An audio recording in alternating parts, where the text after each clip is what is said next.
In today's video, I want to go over a little bit more detail on what bows I shoot and have shot over the past several years. Real briefly, in a nutshell, I feel like there's a lot of really great compound bows in the market right now. Even over the last couple of years, it's like you look at the technology that we had 3, 4, 5 years ago compared to what we have now, it's just incremental changes, right? So it's not like there's one particular bow company that's making a bow that's light years ahead of everybody else. They're all making good stuff. So what I tend to try and gravitate towards is a particular bow that has little things that I like. And these new breed bows do a lot of the little things right, in my opinion. So when you look at like a major manufacturer, Bowtech, PSC, Matthews, all these kind of guys, they're making bows that are kind of mass produced and they have certain color configurations. They're making a lot of these bows, they're putting them into shops all across the country. But what New Breed has done, especially over even the last year, is they've taken their model and said, we don't want to try and compete with those other guys that are doing that thing. We want to try and make bows that are sort of customized to the individual, and they're going to sell those bows direct. So that means that I can go on their website, get a bow that has the exact color combination that I want, has the exact specs that I want, and it shows up at my doorstep. I'm at the point now where pretty much all of the mechanical work that I could want done to a bow, I can do right here in my garage with just nothing more than a little portable bow press, a vise, and just a real cheap DIY drawboard that I put together. This bow here is a New Breed GX2. Probably almost all the videos you guys have seen over the past couple of years, I've been shooting this bow.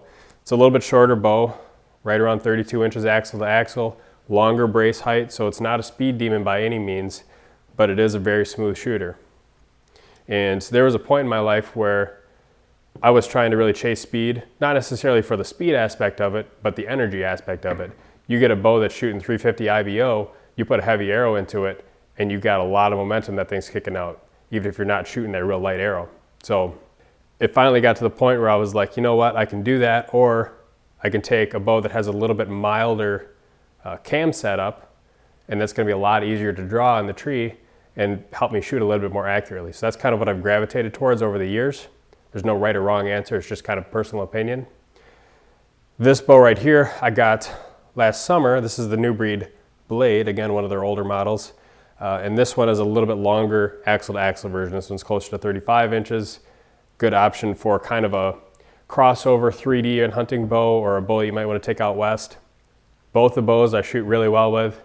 The GX2 is just the one that I typically grab for most often, just because I'm hunting whitetails, I'm hunting turkeys, and so that little bit shorter axle to axle bow is just a little bit easier for me to use. If I was doing more western hunting, I might gravitate toward the longer bow. If I was doing more 3D shoots, I'd probably gravitate more towards the longer bow. But that's just kind of where I've settled. This bow right here is the RK1. I actually did an entire video about this bow. This is my traditional bow, or I should say one of my traditional bows. What makes this one kind of unique is that the riser is designed by New Breed. It's an aluminum machined riser, and the grip is 100% identical to what you would see on their other bows. That makes it a really appealing option for guys who have previously shot compound in the past and want to make the transition into trad, because it's really quick and easy for me to jump right from one to the other. You also have the ability then to add things like wrist straps, stabilizers if you want it, quivers. The limbs themselves are actually made from Striker. So basically when New Breed and Striker got together, New Breed was the expert in the machined aluminum, Striker was the expert in the limbs. They just kind of over time made a marriage between those two components. And the string that I have on this guy actually isn't a stock string. It's a skinny string made by Hunter's Choice bow strings. I ended up getting the light green, like a lime green, because essentially when I have that string blur, when I'm at full draw, it's a little bit easier for me to pick that up and kind of align it against my riser than more of the neutral colors like a gray or a tan. And if you want more info about that bow, you should see the other video that I've already posted. I'll have a link in the description. Again, talking about the little things, all of the bows that New Breed sells come stock with titanium limb bolts. So if that was something you wanted on a bow, you'd have to typically pay a lot extra to get those to replace the steel bolts that would normally come. And also the stabilizer mount is a stainless steel insert. So between the titanium and the stainless steel, a lot less likely to have any kind of corrosion over the long haul. These bows are now both outdated. New Breed has a newer bow that kind of replaces that shorter axle-to-axle bow called the BX32. It's a 32.25-inch axle-to-axle, 7.25 brace, 330 IBO, and then they also have another bow that replaces kind of this 35-inch axle-to-axle bow in the ETX. And they don't come out with new bows every year, which is, I think, kind of interesting because you see a lot of bow companies, it's like a race every year.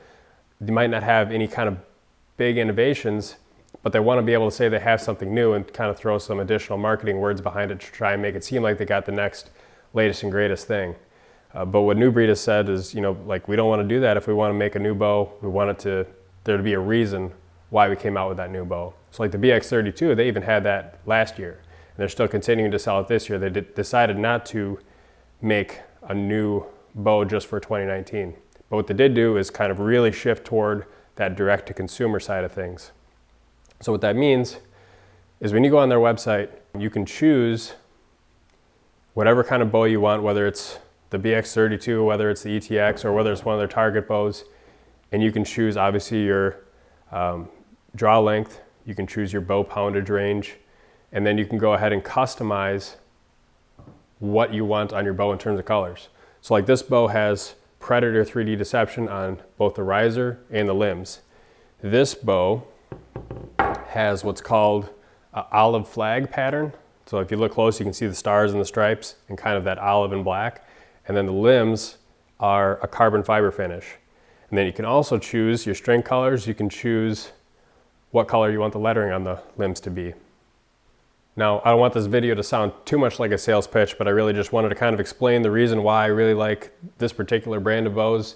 Again, it's not like I'm saying that these are the best, every other bow company sucks. I think there's a lot of good bows obviously on the market, but I like New Breed personally because of the little things, because you can customize, you get it shipped right to your door, because it has the titanium limb bolts, the stainless steel riser inserts, all that's custom.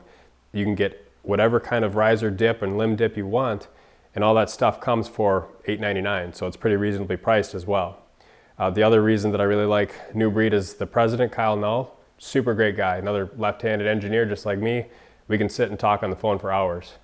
So what this is kind of leading towards is, number one, you guys can get a free shipping code if you type in DIY Sportsman on the actual website when you order a bow.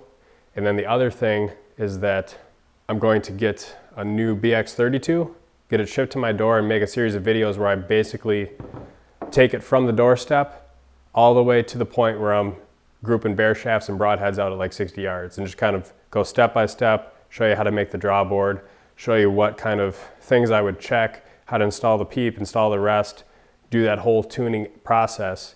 And hopefully, even if you don't decide to go with their bows, that series of videos will give you a little bit more insight and make you a little bit more confident in being able to do your own work at home. If you guys have any additional questions, please leave them in the comments down below, and then be on the lookout for that new series of videos where I go over that whole setup and tuning process.